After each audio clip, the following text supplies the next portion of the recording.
अस्सलाम वालेकुम my dear students, welcome back to my channel Amjad Sadiq biology. आज हम फर्स्ट ईयर बायोलॉजी का नया chapter A cellular life start करेंगे। ए सेलुलर लाइफ का बेसिकली मतलब क्या है? ए मीन्स नॉट और without, cellular mean cell, means without cells या not cells. Life means living organisms means इसी चैप्टर में हम ऐसे ऑर्गेनिजम्स के बारे में डिस्कस कर रहे हैं which are without cells, which are sub cellular, जो सेल्स ही नहीं है उसकी बॉडी। तो ऐसे किस्म के ऑर्गेनिज्म के बारे में हम डिस्कस करेंगे, जिसमें से वेल नोन ग्रुप ऑफ जो लिविंग ऑर्गेनिज्म है दैट इज़ दी वायरस। हम वायरसेस के बारे में डिस्कस करेंगे। वैसे तो इसी ए सेलुलर लाइफ चैप्टर में हम वायरसेस जो कि पोलियो वायरस है, हेपेटाइटिस वायरस है, HIV वायरस है, इसके अलावा हमने प्रायन्स को डिस्कस करना है, हमने वायराइड्स के बारे में हमने डिस्कस करने हैं, ठीक है। बट हम जनरली सबसे पहले हम वायरस के करेक्टरिस्टिक्स के बारे में पढ़ते हैं कि वायरसेस के प्रॉपर्टीज़ क्या होते हैं। आप लोगों ने वायरस के बारे में थोड़ा बहुत सुना होगा कि वायरस की बॉडी में DNA या RNA होता है और उसके बाहर एक प्रोटीनेशियस स्ट्रक्चर होता है, कोट होता है, और वो कैपेबल ऑफ इन्फेक्शन होता है। वो लिविंग ऑर्गेनिज्म में, ह्यूमंस में, अदर एनिमल्स में मुख्तलिफ़ किस्म की बीमारियाँ फैलाते हैं वायरसेस। अभी इसी चैप्टर में हम वायरसेस के बारे में डिटेल से हम डिस्कस करेंगे। तो सबसे पहले वायरस का जो लफ्ज़ है ये लैटिन वर्ड वीनोम से डिराइव्ड है। Venom means poisonous fluid, means poisonous होता है, डेंजरस होता है, different types of diseases produce करता है। They are unique particle, viruses जो है ये यूनिक है। कैसे यूनिक है देखें, they are on the border line between living and non living, मतलब इसमें लिविंग प्रॉपर्टीज़ भी है, नॉन लिविंग प्रॉपर्टीज़ भी है, तो that's why they are unique particles.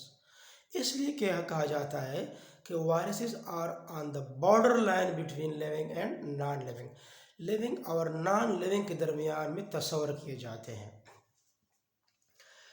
Smallest organism, viruses जो होते हैं ये स्मॉलेस्ट ऑर्गेनिज्म होते हैं, बहुत ही छोटे होते हैं, नैनोमीटर में इसका साइज़ होता है। जिस तरह के फॉर एग्ज़ाम्पल बैक्टीरियोफेज वायरस है जो 24 से लेकर 200 नैनोमीटर इसका साइज़ होता है। तो इसी रेंज में ये क्या होते हैं, ये पाए जाते हैं। और इसको देखने के लिए, कंप्लीट स्ट्रक्चर को देखने के लिए हम इलेक्ट्रॉन माइक्रोस्कोप का इस्तेमाल करते हैं। Mean they are seen only with the help of electron microscope. Host specific, they can reproduce or infect no anywhere else, host specific होते हैं। हर एक वायरस का अपना अपना एक प्रॉपर होस्ट होता है। फॉर एग्जांपल हम कहते हैं कि HIV है, ये ह्यूमन पर अटैक करते हैं।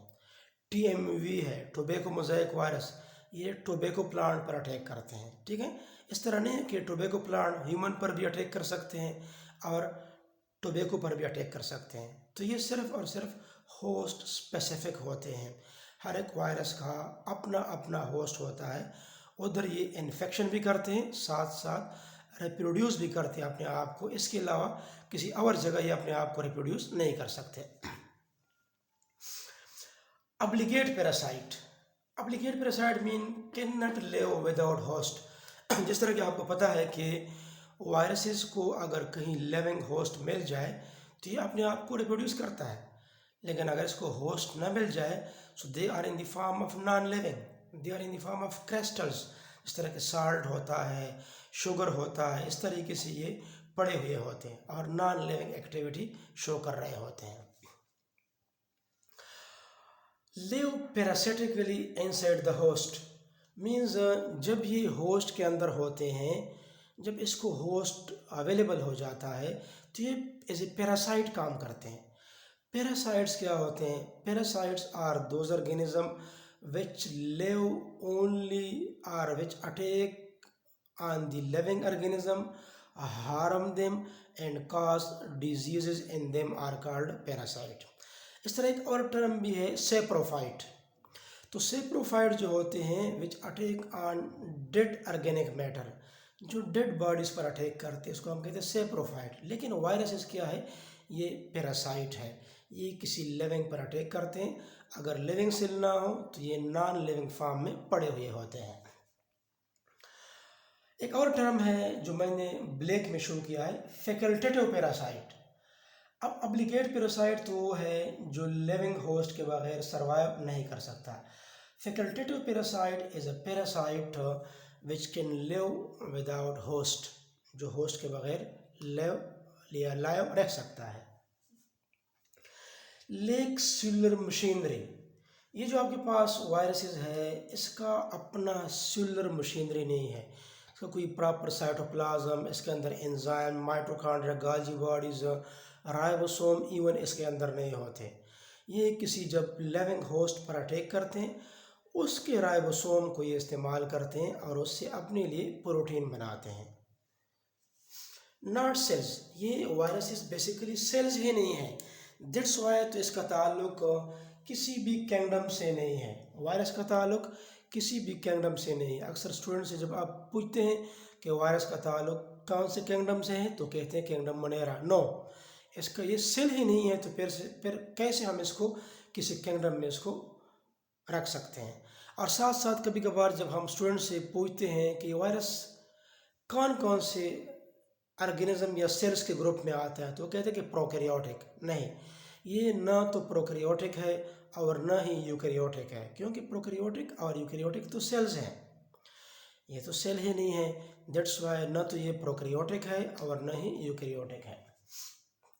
लेक मेटाबॉलिक एंजाइम्स, इसके मेटाबॉलिक एक्टिविटीज़ के लिए इसके बॉडी के अंदर अपने कोई एंजाइम नहीं है। अलबत्ता रिप्रोडक्टिव प्रोसेस के लिए या इसके अंदर एक एंजाइम होता है इसके टेल में, लाइसोजाइम। लाइसोजाइम की मदद से बेसिकली क्या करता है, ये होस्ट में होल बनाता है और उसकी मदद से अपना डीएनए नीचे इंसर्ट करता है होस्ट सेल में, इस तरीके से उसको इन्फेक्ट करता है। आगे हम डिस्कस करेंगे डिटेल से। अब ये जो आपके पास वायरसेस हैं ये मुख्तलिफ़ किस्म की बीमारियां भी फैलाते हैं। अगर आप देखें ये different types of disease produce करते हैं। अब इसमें स्मॉल पॉक्स है। स्मॉल पॉक्स वो बीमारी होती है जिसमें फेस पर, ट्रंक पर, बैक पर रेड स्पॉट्स अपीयर हो जाते हैं, जैसे स्मॉल पॉक्स वायरस काज करता है। पोलियो जो आप अपने रोज़मर्रा ज़िंदगी में आप सुनते आ रहे हैं, इसकी वैक्सीन भी इस्तेमाल किए जाते हैं, पोलियो वायरस काज करता है। ठीक है, हम डिटेल में डिस्कस करेंगे इन सारों बीमारियों के बारे में। हेपेटाइटिस जिसमें लीवर जो होता है उसमें इन्फ्लेमेशन होती है। मिजल्स, हसरा जिसमें बचपन में अक्सर ये बीमारी आती है जिसमें पूरे बॉडी पर रेडिश स्पॉट्स किस्म के अपीयर होना शुरू हो जाते हैं, रैशेस अपीयर होना शुरू हो जाते हैं। SARS, severe acute respiratory syndrome, मतलब ये इसका ताल्लुक रेस्पिरेशन से है और रेस्पिरेटरी डिजीज़ जो होती है ये काज करते हैं, ये सार्स के जो वायरस होते हैं। कोरोना तो अभी कोरोना जो है आप लोग इसका बड़ा एक लेयर था, बल्कि 4 लेयर्स इसके अभी ये जो 2019 में आया था और तकरीबन 2020 में ये पाकिस्तान आ गया, तकरीबन फरवरी में 2022 में। तो इसने बहुत ज़्यादा तबाही मचाई पूरी दुनिया में। और आपको पता है कि कोरोना जो है ये बड़ी ख़तरनाक बीमारी है, ठीक है, और ये कोरोना वायरस इसको काज करता है, जिसमें सांस में तकलीफ़ होती है, ठीक है, और भी बहुत सारे सिम्टम्स जो कि आजकल तकरीबन हर एक बच्चा इससे अवेयर है। इसके अलावा हम कहते हैं कि वायरसेस जो होते हैं इसका इंटरनेशनल इम्पॉर्टेंस है। इंटरनेशनल इम्पॉर्टेंस का मतलब ये है कि ये मुख्तलिफ़ किस्म की बीमारियाँ फैलाते हैं, और जब वायरस किसी एक ऑर्गेनिज़म को इन्फेक्ट करता है तो ये बीमारी तकरीबन पूरे मुल्क में बल्कि पूरी दुनिया में ये बीमारी जो होती है ये फैल जाती है। तो ये क्या है, ये भी एक इम्पॉर्टेंस है कि पूरी दुनिया के लोगों को पता चल जाता है कि फ़लाना वायरस फ़लाना किस्म की बीमारी फैलाता है।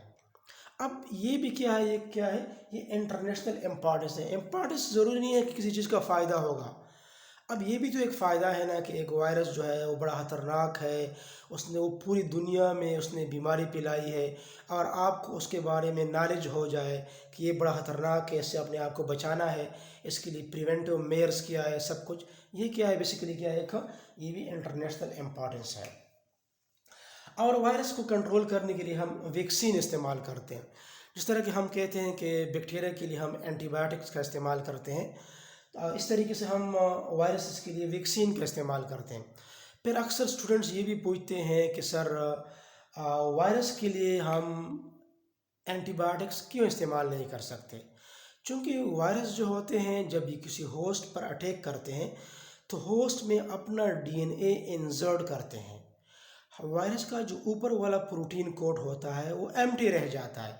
अगर आप उस पर एंटीबायोटिक इस्तेमाल भी कर ले तो प्रोटीन कोड में तो डीएनए वैसे भी नहीं होता, वो तो होस्ट के अंदर चला जाता है। ठीक है, दैट्स वाई एंटीबायोटिक्स जो होते हैं ये वायरसेस पर कोई असर जो होते हैं कोई इफ़ेक्ट नहीं कर सकती, इसलिए वायरस के लिए वैक्सीन बनाए जाते हैं।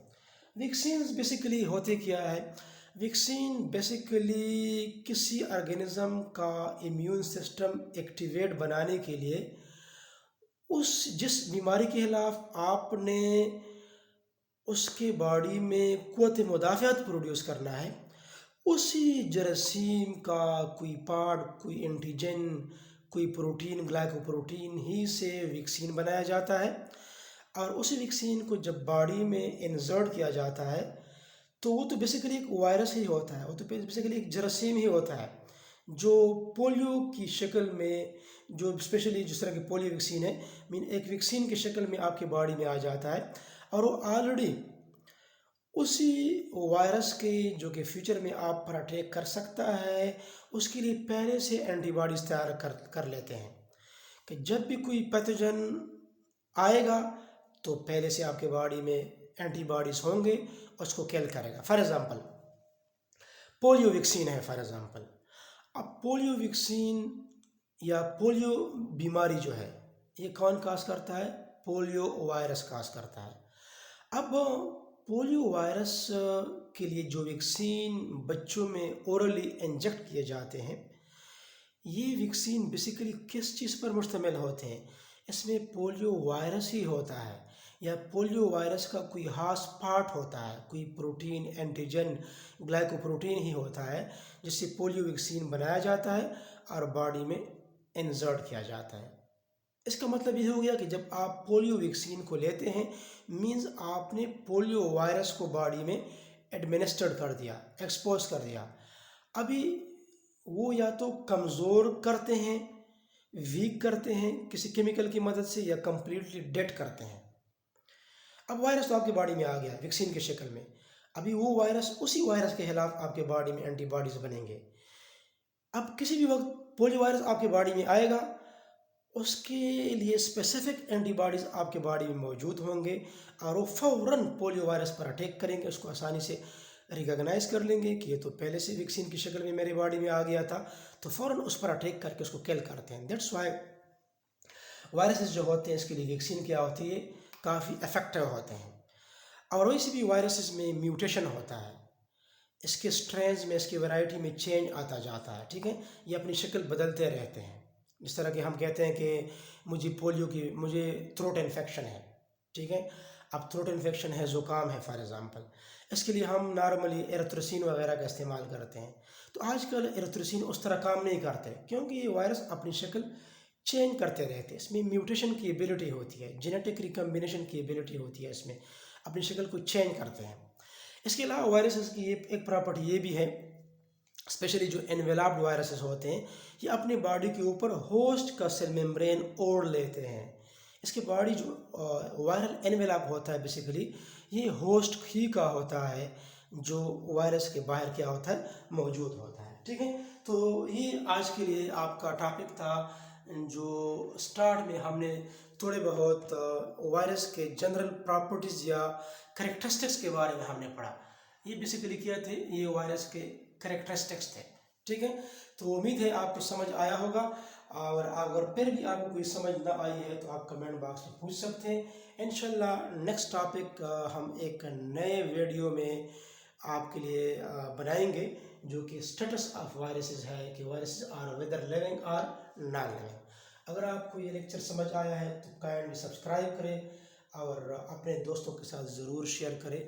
अपने दुआओं में हमें ज़रूर याद रखें। अल्लाह हाफिज़।